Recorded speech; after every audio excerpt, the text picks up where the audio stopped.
시온 찬양대가 매주일 은혜로운 찬양을 해주시는데요. 너무나도 감사를 드립니다. 여러분, 시온 찬양대가 이렇게 은혜로운 찬양을 하기 위해서는 어떤 일들이 있어야 될까요?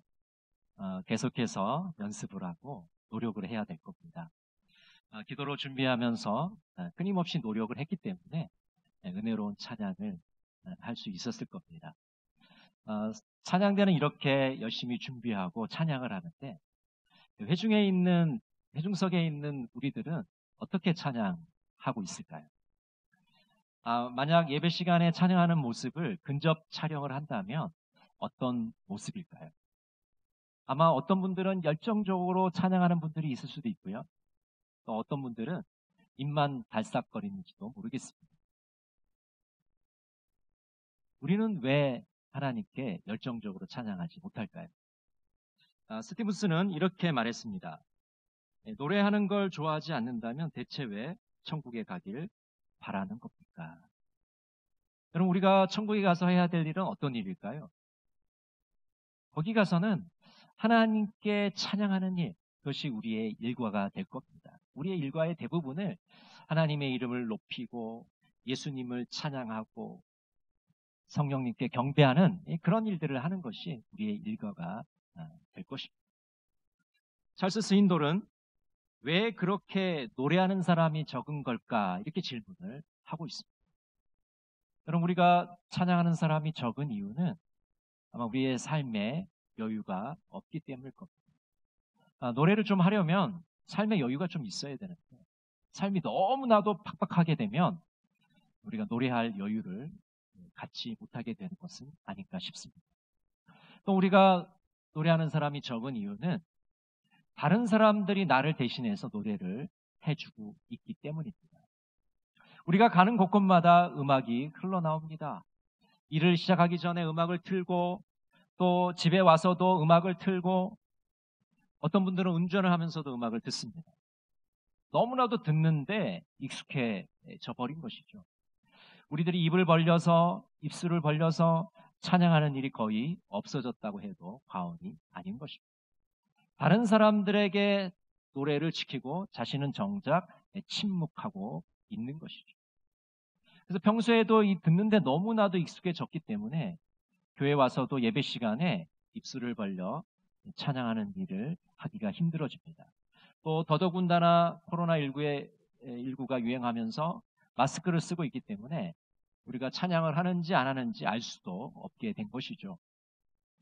우리는 입을 크게 벌려서 열정적으로 찬양할 수는 없을까요? 오늘 하나님께서는 이 시간 우리들을 찬양의 현장으로 초대하고 계십니다.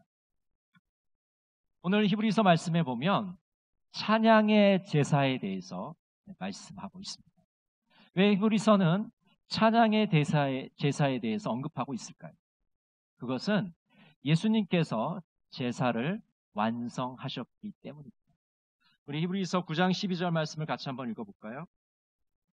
염소와 송아지의 피로 하지 아니하고 오직 자기의 피로 영원한 속죄를 이루사 단번에 성소에 들어가셨느니라. 예수님께서는 자신의 피로 영원한 속죄를 이루셨습니다. 구약에서 제사장들이 제사를 드리는 이유는 속죄를 위함입니다. 자신의 죄를 속하고 자신의 민족들의 죄를 속하기 위해서 하나님께 제사를 드리는 것이죠. 근데 그 구약의 제사는 불완전하기 때문에 어제 드렸으면 오늘 또 드려야 되고 오늘 드렸으면 내일 또 드려야 됩니다. 근데 예수님께서는 그 속죄를 단번에 이루셨기 때문에 더 이상 제사를 드릴 필요가 없어진 것입니다. 히브리서 10장 17절 18절은 이렇게 말씀합니다. 또 그들의 죄와 그들의 불법을 내가 다시 기억하지 아니하리라 하셨으니 이것들을 사하셨은즉 다시 죄를 위하여 제사 드릴 것이 없느니라.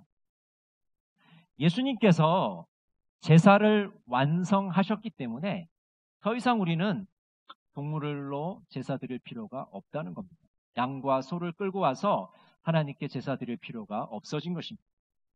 이제 남은 제사가 있는데 그것은 바로 찬양의 제사라는 겁니다. 우리는 이 찬양의 제사를 하나님께 올려 드려야 됩니다. 히브리서 13장 15절 우리 같이 한번 읽어볼까요? 그러므로 우리는 예수로 말미암아 항상 찬송의 제사를 하나님께 드리자. 이는 그 이름을 증언하는 입술의 열매니라. 여러분, 이 찬양의 제사는 우리 그리스도인들이 드려야 하는 제사인데 하나님이 정말로 기뻐하시는 제사입니다. 동물을 더 이상 바칠 필요가 없는 찬양이 바로 제물이 되는 것이죠.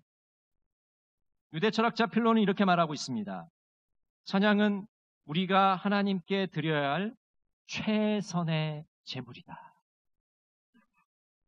우리가 하나님께 드릴 것은 바로 이 최선의 제물 찬양이라고 말씀하고 있는 것입니다. 최선의 찬양을 드리려면 기도로 준비해야 하고 성령님과 함께 이 찬양을 드려야 합니다. 오늘 히브리서 13장 15절에 보면 이 찬양의 제사를 입술의 열매라고 말하고 있습니다. 호세아 14장 2절을 제가 읽어드리겠습니다. 너는 말씀을 가지고 여호와께로 돌아와서 하라기를 모든 불의를 제거하시고 선한 바를 받으소서. 우리가 수송아지를 대신하여 입술의 열매를 주께 드리리이다. 여러분, 찬양은 입술의 열매입니다. 우리들의 입으로 맺는 그런 열매인 것이죠. 예수님의 이름을 증언합니다. 하나님을 높여드립니다. 우리가 하나님께 충성할 것을 선언하는 것이 바로 이 입술의 열매입니다. 그래서 우리의 입으로 밥만 먹는 것이 아니라 바로 하나님께 찬양의 제사를 드리는 그런 입술의 열매를 맺어 가야 하는 것이죠. 입술의 열매인 찬양은 감사라고 말씀합니다. 시편 50편 14절은 이렇게 말씀하고 있습니다. 감사로 하나님께 제사를 드리며 지존하신 이에게 내 소원을 갚으며. 감사의 제사를 드리라. 여러분, 우리가 하나님께 나아갈 때 이 찬양의 제사, 감사의 제사를 하나님께 올려드려야 됩니다. 우리는 그리스도 안에서 위대한 복을 받았습니다. 구원의 복을 받았습니다. 그 은혜에 너무나도 감사해서 하나님께 이 찬양의 제사, 감사의 제사를 하나님께 올려드려야 하는 것이죠. 우리의 감사는 하나님을 향해 흘러 넘쳐야 됩니다. 우리는 예배 시간마다 하나님의 은혜가 너무나도 감사합니다라고 고백하면서 하나님 앞에 나아가야 합니다. 감사의 기쁨이 충만해야 됩니다. 여러분, 우리가 하나님께 찬양 드릴 때는 세상에서 가장 기쁜 얼굴로 하나님께 찬양을 드려야 됩니다. 여러분, 흑인들이 찬양하는 모습을 보셨습니까? 흑인들이 하나님께 예배 드리는 모습을 보면 제자리에 앉아서 찬양하는 사람이 없어요. 계속 돌아다니면서 몸을 흔들면서 그 기쁨을 주체할 수 없어서 하나님께 찬양 드리는 모습을 보게 됩니다. 우리가 흑인들처럼 이렇게 돌아다니면서 찬양할 수는 없겠지만 정말 기쁜 마음으로 하나님께 찬양을 드리면 좋겠습니다. 우리들이 기쁜 마음으로 하나님께 찬양을 드릴 때 하나님은 얼마나 흐뭇해 하시면서 우리들의 찬양을 받으시겠습니까? 베드로전서 2장 5절은 이렇게 말씀합니다. 우리 같이 한번 읽어볼까요? 너희도 산돌같이 신령한 집으로 세워지고 예수 그리스도로 말미암아 하나님이 기쁘게 받으실 신령한 제사를 드릴 거룩한 제사장이 될지라. 오늘 베드로 사도는 우리들에게 우리는 거룩한 제사장이다라고 말씀하고 있습니다. 거룩한 제사장은 신령한 제사를 드리는 사람입니다. 이 신령한 제사를 드리려면 예수 그리스도로 말미암아 우리는 신령한 제사를 드리게 됩니다. 예수님을 통과하지 않고는 이 신령한 제사를 하나님께 드릴 수가 없습니다. 대제사장이신 예수 그리스도를 통하여 우리는 하나님께 이 신령한 제사를 드릴 수 있게 됩니다. 이 찬양의 제사를 하나님께 올려드릴 수가 있는 겁니다. 예수님을 통해서 우리는 이 최선의 제물인 찬양을 올려드리게 됩니다. 또 예수님의 영이신 성령님 안에서 우리는 하나님께 찬양을 올려드리게 됩니다. 성령의 임재 가운데 하나님께 찬양드리게 되는 것이죠. 성령의 도우심으로 하나님을 찬양합니다. 성령의 능력을 힘입어서 하나님께 찬양합니다. 성령의 임재 속에서 우리는 하나님께 찬양을 하게 되는 것입니다. 고린도전서 14장 15절은 이렇게 말씀합니다. 그렇다면 어떻게 해야 하겠습니까? 나는 영으로 기도하고 또 깨친 마음으로도 기도하겠습니다. 나는 영으로 찬미하고 또 깨친 마음으로도 찬미하겠습니다. 사도 바울은 자신이 하나님께 찬양할 때 영으로도 찬양하고 마음으로도 찬양한다고 말씀하고 있습니다. 성령의 도우심을 힘입어 하나님께 찬양합니다. 성령의 임재 가운데 찬양합니다. 또 마음으로 하나님께 찬양합니다. 지성과 영성을 총동원해서 하나님을 찬양한다고 말씀하고 있는 것이죠. 성령의 임재 안으로 온전히 들어가야 됩니다. 저더슨 코널은 이렇게 말하고 있습니다. 우리는 대개 낮은 단계의 믿음과 기름 부음에서 우리의 찬양을 시작한다.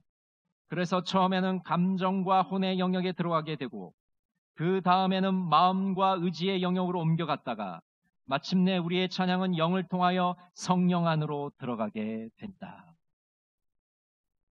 굉장히 체험적이고 실제적인 이 찬양의 경험을 고백하고 있습니다.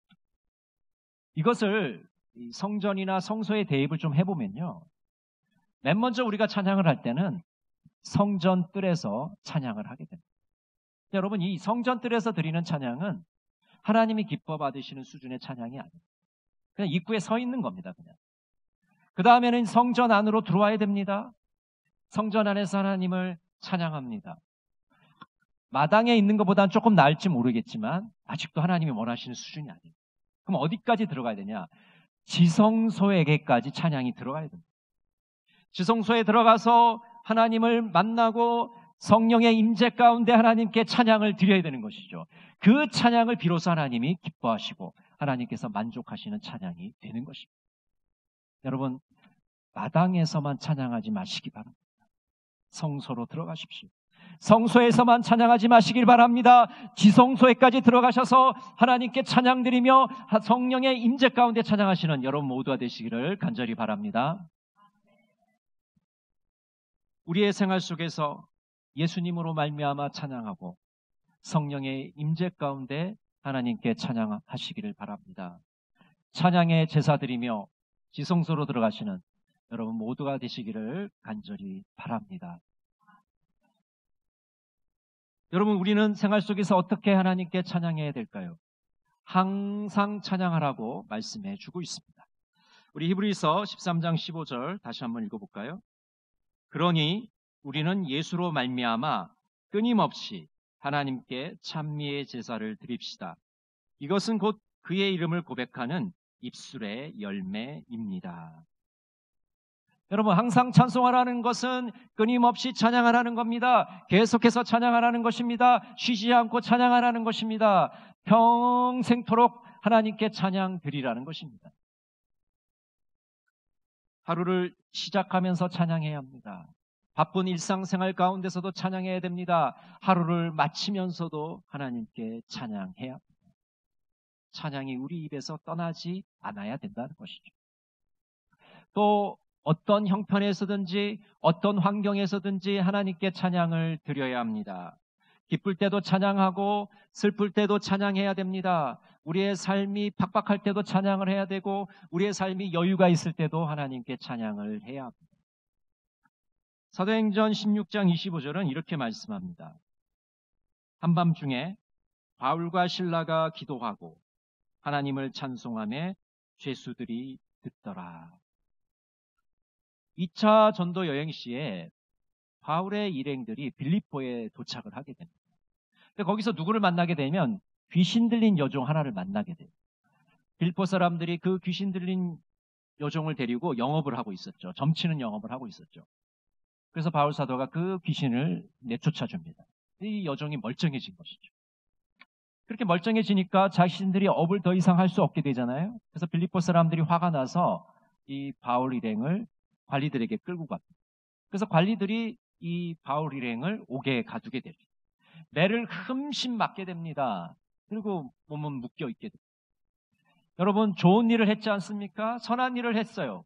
근데 바울 일행은 매를 맞았습니다. 또 몸은 묶였습니다. 여러분 같으면 어떻겠습니까? 원망 나오지 않겠습니까? 불평하지 않겠습니까? 근데 바울과 실라는 한밤중에 일어나서 하나님께 찬양을 드립니다. 몸도 아프고 마음도 아픈 그 상황 속에서도 그들은 하나님께 찬양을 하고 있는 것이죠. 하박국 3장 17절 18절은 이렇게 말씀합니다.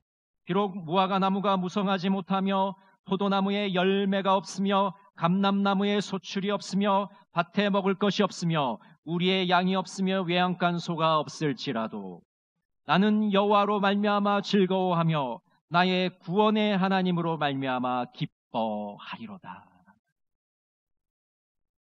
여러분, 이 하박국 예언자가 예언하는 이 시대는 흉년이 들어서 먹을 것이 없는 그런 시대, 너무나도 백성들이 불안과 초조에 떨고 있는 그런 시대입니다. 이제 하나님의 심판이 다가온다는 그런 메시지를 주고 있는 그런 시대입니다. 이렇게 암울한 그 시대에 하박국 예언자는 환경에 관계없이 하나님을 찬양하고 있습니다. 하나님을 기뻐하고 있습니다. 여러분, 우리 그리스도인들은 환경의 구애를 받지 않고 어떤 환경에서도 하나님을 찬양하는 사람입니다. 기쁠 때만 찬양하는 사람이 아닙니다. 우리의 삶이 힘들고 어려울지라도 그런 암울한 지경에 있을지라도 하나님을 찬양하는 사람입니다. 여러분, 예배 시간에 적극적으로 찬양하시기를 바랍니다. 어떤 분들은 이렇게 말하는 분이 있어요. 적극적으로, 열정적으로 찬양하십시오. 그러면 저는 음치이기 때문에 노래를 잘 못해서 찬양을 못합니다. 그렇게 말씀하는 분이 있습니다. 여러분, 하나님께서 우리에게 음악 실력을 요구하는 것일까요? 박자와 음정을 잘 맞춰서 찬양하라고 그럴까요? 그러면 더 좋겠지만은 하나님이 원하시는 건 우리의 음악 실력이 아니라 마음의 태도입니다. 마음의 정성을 다해서 하나님께 찬양하기를 원하고 계신다는 겁니다. 여러분, 찬양대는 음정을 잘 잡아야 됩니다.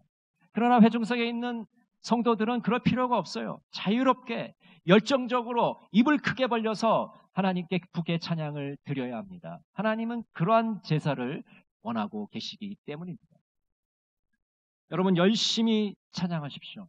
우리가 열심히 찬양하는 모습을 하나님이 기쁘게 흐뭇하게 보시고 있기 때문입니다.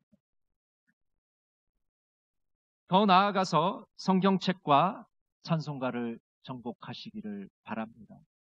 여러분, 성경책을 열심히 읽는 성도들이 너무나도 많아요. 이 성경 백독 대행진 지금도 열심히 하고 계십니다. 필사를 열심히 하고 계십니다. 근데 거기에 비하면 찬송가를 정복하는 분들이 별로 없어요. 자기가 좋아하는 찬송가만 합니다. 그래서 의외로 교회를 오래 다니신 분들도 모르는 찬송가가 너무 많은 거예요. 안 불러본 찬송가가 심지어는 있어요. 한 번도 안 불러본 찬송가가 있어요. 또 이번에 찬송가가 개편이 되면서 새로운 찬송가들이 많이 들어왔습니다. 그럼에도 불구하고 여전히 옛날에 불렀던 찬송가만 부르고 있는 것이죠. 여러분, 새로 들어온 찬송가도 열심히 배워서 부르시기를 바랍니다. 복음성가도 열심히 부르시길 바랍니다. CCM도 열심히 부르시기를 바랍니다. 하나님이 원하시는 것은 우리가 열정적으로 하나님을 찬양하기를 원하십니다. 여러분, 요즘에 유튜브에 얼마나 좋은 찬양들이 많이 소개되어 있습니다. 새로운 찬양들을 배울 수 있습니다. 들을 수 있습니다. 부를 수 있습니다. 이 하나님이 우리에게 주신 이 좋은 도구들을 이용해서 하나님께 열정적으로 찬양하시기를 바랍니다. 김남수 교수님은 우리들의 소원은 이것뿐입니다 해서 이렇게 기도합니다. 우리들의 소원은 이것뿐입니다. 호흡이 있는 날까지 주님을 찬양하는 것입니다. 세상 사람들이 원하는 자기 만족을 위한 노래가 아니라 우리가 낮아지고 주님만 높아지는 것입니다. 우리들의 소원은 음악이 아니라 영적 예배입니다. 하나님은 찬미의 제사를 원하시기 때문입니다. 우리들의 소원은 음악이 아니라 찬양입니다. 세상 사람들이 추구하는 예술음악은 연주자가 영광을 차지하지만 하나님이 원하시는 최선의 찬양은 한 분의 정중되시는 하나님만이 높아지기 때문입니다. 오직 하나님만이 찬송의 주인이시기 때문입니다. 여러분의 소원은 무엇입니까? 하나님을 찬양하시는 것이 여러분의 소원이 되시기를 간절히 바랍니다. 매 순간 찬양, 매일매일 찬양하여서 하나님께 영광을 돌리시기를 바랍니다. 찬송의 제사를 드리시면서 마당에서 성소로, 성소에서 지성소까지 들어가시는 여러분 모두가 되시기를 간절히 바랍니다. 기도하겠습니다. 사랑의 하나님, 우리의 찬양을 받기 원하시는데 우리는 입술을 꾹 다물고 있습니다. 입을 크게 벌리고 열정적으로 찬양하게 하여 주시옵소서. 매일매일 찬양의 제사를 주님께 올려드리게 하옵소서. 예수님의 이름으로 기도드립니다. 아멘.